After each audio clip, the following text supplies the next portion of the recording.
Everyone, আজকে আমি expose করতে যাচ্ছি চন্দ্রিকা হাথুরু সিংহকে, যাকে অনেকে ব্যঙ্গ করে টাকলা হাথুরু সিংহ বিজ্ঞানী এবং মস্তিষ্কে মাথায় কি ঘুরে থাকে সেটা বলে থাকেন ইত্যাদি ইত্যাদি। আসলে কোনো ক্রিকেট লাভারই তাকে খুব একটা পছন্দ করে না, আমিও এর ব্যতিক্রম। এখন আমি আজকে এক্সপোজ করব তার সেকেন্ড টার্মে তার আসার পর বাংলাদেশ ক্রিকেট টিমে কি ক্ষয়ক্ষতি হয়েছে। ফার্স্ট টার্ম নিয়ে আমি আলোচনা করতে চাচ্ছি না, কারণ পাস্ট ইজ পাস্ট। এখন সেকেন্ড টার্মে আমি আলোচনা করতে চাই প্রথমে কি হয়েছে। আপনারা সবাই জানেন তামিম ইকবালের সাথে কি ঘটেছে। এটার পিছনে মূল মাস্টার মাইন্ড হচ্ছেন এই হাথুরু সিংহ। তিনি এসেই প্রথমে তামিম ইকবালকে সরিয়ে দেন, যার কারণে তামিম ইকবাল এক প্রকার ভোট করে তিনি অবসর নেওয়ার সিদ্ধান্ত নিয়ে। কিন্তু আমাদের মাননীয় প্রধানমন্ত্রী শেখ হাসিনার অনুরোধে তিনি আবার অবসর ফিরিয়ে নেন। তবে তিনি জাতীয় দলে আর ফিরে আসেননি। তিনি বিপিএল, ডিপিএল এগুলা খেললেও তিনি জাতীয় দলে ফিরে আসেন। এবং সেকেন্ড আছে 2023 বিশ্বকাপ ব্যর্থতার পিছনে মূল দায়ী হচ্ছেন এই হাথুরু সিংহ। তিনি ওয়ার্ল্ড কাপ স্টেজে তিনি এক্সপেরিমেন্ট করতে যান, তিনি ব্যাটিং অর্ডারে বিপুল পরিবর্তন আনেন, তিনি মেহেদী হাসান মিরাজকে কোন সময় ওপেনিংও খেলান, কোন সময় ওয়ান ডাউনও খেলান, কিন্তু রেজাল্ট জিরো। আমরা ওই বিশ্বকাপের কথা মনে করতে গেলেই বাংলাদেশি ক্রিকেট লাভারদের খুবই মনে কষ্ট হয়। আমারও খুব কষ্ট হয়েছিল এই সব ভরাডুবি দেখার পর, যেখানে আমরা কিছু কিছু মানুষ তো এক্সপেক্ট করেছিল যে বাংলাদেশ এবার চ্যাম্পিয়ন পর্যন্ত হতে পারে, কিন্তু সেটা আর হলো না। এই পিছনে হাথুরু সিংহ এবং অনেকেই দায়ী করা যেতে পারে। এখন আসি পরের থেকে। হাথুরু সিংহর কারণে অ্যালান ডোনাল্ডের মতো একজন বিখ্যাত প্লেয়ার, যিনি বাংলাদেশ টিমে, যেখানে অন্ধের দেশে তিনি আয়না বিক্রি করতে এসেছিলেন, তাকে সরিয়ে দিতে বাধ্য হয়েছে বিসিবি। কারণ তাদের মধ্যে মনোমালিন্য, অ্যালান ডোনাল্ডের আইডিওলজির সাথে হাথুরু সিংহের আইডিওলজি মিলে না, যার কারণে বাধ্য হয়ে অ্যালান ডোনাল্ডকে শেষ পর্যন্ত সরে যেতে হয়েছে। কিন্তু যে মেইন মাস্টার মাইন্ড হাথুরু সিংহ, সে তার আগের পজিশন ঠিকই ব্যাক হয়েছে। যদি তার লজ্জাবোধ, যদি তার ব্যক্তিত্ব থাকতো, তিনি 2023 এর ব্যর্থতার পর তিনি মাসলি তিনি রিজাইন নিয়ে নিত না। তিনি রিজাইন তো দূরের কথা, তিনি তার আগের এক্সপেরিমেন্টাল থিওরি এই ওয়ার্ল্ড কাপেও তিনি জারি রেখেছেন হাথুরু সিংহ, যার কারণে এবারও ব্যর্থ হয়েছি আমরা। যাই হোক, এই হাথুরু সিংহ শুধু কারণ নয়, বাংলাদেশ ক্রিকেট টিমের ব্যর্থতার পিছনে আরো আছে কারণ। বাট আমি আজকে হাথুরু সিংহকে এক্সপোজ করছি। এবং হাথুরু সিংহের সাথে সব ক্রিকেটারদের সম্পর্ক যে খুব ভালো সেটাও না। অনেক যাদের সাথে ওনার সম্পর্ক টানাপোড়েন আছে, তাদেরকে তিনি বাদ দিয়ে বসে থাকেন, যেমন মুশফিকুর রহিম, মেহেদী হাসান মিরাজ, এবং আরো আগ থেকে যদি দেখি ইমরুল কায়েস, রুবেল হোসেনদের মতো। ইমরুল কায়েস এবং রুবেল হোসেন তো ডিরেক্টলি বলেই ফেলছেন যে হাথুরু সিংহ ভালো কোচ না, ওনার ম্যান ম্যানেজমেন্ট ভালো না। রুবেল হোসেন তো এবার বিশ্বকাপের পর বলেইছে যে বিসিবির হাথুরু সিংহকে নিয়ে চিন্তা করার সময় এসেছে।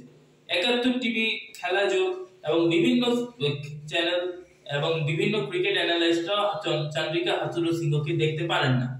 এবং আগের টার্মে হয়তো তিনি সফল হতে পারেন, কিছুটা সফলতা এসেছে, বাট ফুল ক্রেডিট তাকে দেওয়া যেতে পারে না। আগের টার্মে আমাদের ক্যাপ্টেন ছিলেন মাশরাফি বিন মুর্তজা, যার মতো প্লেয়ার বাংলাদেশে আর কখনো জন্মাবে কিনা সন্দেহ আছে। এবং হাথুরু সিংহর এই শেষ না। হাথুরু সিংহ বাংলাদেশের 2023 বিশ্বকাপের টিম অ্যানালিস্ট শ্রীনিবাসন চন্দ্রশেখর, আগের ভিডিওতে তার নামটি বলতে পারেনি, এজন্য দুঃখিত, তাকেও পর্যন্ত সরিয়ে দিয়েছিল, যিনি কোনো দোষ করেননি, অপরাধ করেননি, তিনি ভুলভাল কোনো কাজ করেননি। আফগানিস্তানের টিম অ্যানালিস্ট যখন ছিল, বর্তমানে তিনি বাংলাদেশের টিম অ্যানালিস্ট মহসিন খান, তিনি ভুলভাল কাজ করলেও শ্রীনিবাসন চন্দ্রশেখর কখনো এরকম কিছু করেনি। তিনি তার সততা দিয়ে কাজ করে যাচ্ছেন। অনেকের মধ্যে ধারণা যে ভারতীয়দের বাংলাদেশিদের উপর কিছু খারাপ চোখ থাকতে পারে, তবে শ্রীনিবাসন চন্দ্রশেখর একদমই না। তিনি বাংলাদেশ ক্রিকেট টিমকে খুব ভালোবাসতেন এবং তিনি তার ডেডিকেশন দিয়ে কাজ করতেন। এবং তিনি যখন সরে যান, তিনি এক আবেগঘন বার্তা তিনি তার ফেসবুকে পোস্ট দিয়েছিলেন, যেখানে তিনি বেশ মন খারাপ যে তিনি বাংলাদেশ ক্রিকেট দলের সাথে আর কাজ করতে পারছেন। তো তিনি তার পরিবর্তে বিসিবি এনেছে আফগানিস্তান থেকে বহিষ্কৃত হওয়া মহসিন খানকে। এবং আমি প্রিটি শিওর যে আফগানিস্তানের সাথে যে ম্যাচটিতে 12 ওভার 1 বলে জিতলে সেমিফাইনাল যেতে পারতো, মহসিন খান এসব সম্বন্ধে কিছু জানতোই না। যাই হোক, হাতুরু সিংহর কারণে অনেক ক্ষয়ক্ষতি হয়েছে। এমনকি হাতুরু সিংহর কারণে অস্ট্রেলিয়ান সাবেক প্লেয়ার স্টুয়ার্ট ল, তিনি বাংলাদেশের ব্যাটিং কোচ হওয়ার সম্ভাবনা ছিল, কিন্তু হাতুরু সিংহর সাথে তার মনোমালিন্যর বিষয় এবং হাতুরু সিংহ চাইছিল শ্রীলঙ্কার একজন, তাকে নামটি মনে নেই, আনতে, কিন্তু এর জন্য শেষ পর্যন্ত স্টুয়ার্ট ল বাংলাদেশ অনূর্ধ্ব-19 দল থেকে ছেড়ে তিনি এখন বর্তমানে ইউএস এর হেড কোচ হয়েছেন এবং ইউএস এর হেড কোচ হয়ে তিনি এখন ইউএসএ, বাংলাদেশ, পাকিস্তানের মতো দলকে হারিয়ে তারা সুপার 8 পর্যন্ত গিয়েছে। ইউএসএ ক্রিকেট টিমের জন্য অবশ্যই এটা বিগ অ্যাচিভমেন্ট যে তারা সুপার 8 পর্যন্ত গিয়েছে, বাট বাংলাদেশের জন্য কখনো এটা বিগ অ্যাচিভমেন্ট নয়। বাংলাদেশ আজ থেকে প্রায় 30 বছর ধরে তারা টেস্ট খেলে আসছে এবং বড় বড় আরো অনেক আগ থেকে খেলে আসছে। সো বাংলাদেশের উচিত ছিল অ্যাটলিস্ট সেমিফাইনাল যাওয়া। সেমিফাইনাল গেলেও বলা যাইতো যে good achievement, but big achievement হবে ফাইনালে যাওয়া বা চ্যাম্পিয়ন হলে বলা যাবে বিগ অ্যাচিভমেন্ট, কারণ বাংলাদেশ অনেক ওল্ড টিম, এখনকার টিম নয়।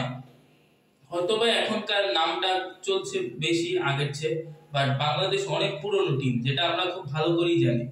তো যাই হোক, চন্দ্রিকা হাথুরু সিংহর কিছু ডিসিশন, কিছু কাজের জন্যই বাংলাদেশ ক্রিকেট টিমকে অনেক সাফার করতে হয়েছে। আমি আশা রাখি এবার বিশ্বকাপের ভরাডুবির পরও তিনি আর বাধ্য হবেন সরতে এবং বিসিবি তাকে সরাতে বাধ্য হবেন। একটা জিনিস বলে রাখি, চন্দ্রিকা হাথুরু সিংহ আগের টার্মের পর যখন তিনি শ্রীলঙ্কার হেড কোচ হয়েছিল, শ্রীলঙ্কায়ও তিনি বাজে পারফর্ম করায় তাকে হেড কোচ হিসেবে বহিষ্কৃত করেন। তখন তিনি শ্রীলঙ্কা ক্রিকেট বোর্ডের কাছে তিনি আবেদন করেন যে শ্রীলঙ্কা ক্রিকেট বোর্ড তার সম্মানহানি করেছে, যেখানে তিনি একজন শ্রীলঙ্কান, তিনি নিজের দেশের ক্রিকেট বোর্ডের অভিযোগ করেন সম্মানহানি। তো এটাই প্রমাণ করে তার দেশের চেয়ে তার নিজের স্বার্থ, নিজের দরকার, নিজের অর্থ, এটা খুবই জরুরি। যার কারণে আজ বাংলাদেশ ক্রিকেটেরও একই অবস্থা। তো আমি একটা জিনিস বলে রাখি, চন্দ্রিকা হাথুরু সিংহ যতদিন পর্যন্ত রিজাইন করবে না, আমি ততদিন পর্যন্ত আমি ওনার বিরুদ্ধে ভিডিও বানিয়ে যাব। আমার ইউটিউব চ্যানেল এখন আছে, আমি খুব শীঘ্রই একটা ফেসবুক পেজও খুলতে যাচ্ছি এই ক্রিকেট অ্যানালাইসিস বিষয়ে। আমি ওনার বিরুদ্ধে ভিডিও বানিয়ে যাব। যতদিন উনি রিজাইন করবে না, যতদিন আমি বেঁচে থাকবো, ততদিন আমি ভিডিও অব্যাহত থাকবে। Eight is my open challenge. তো যাই হোক, আজকে বেশ উত্তেজিত হয়েছিলাম, সবাই আমার ক্ষমা দৃষ্টিতে দেখবেন। তো ভিডিওটি ভালো লাগলে লাইক করবেন, কমেন্ট করবেন এবং চ্যানেলটি সাবস্ক্রাইব করে পাশে থাকবেন। Thanks for watching.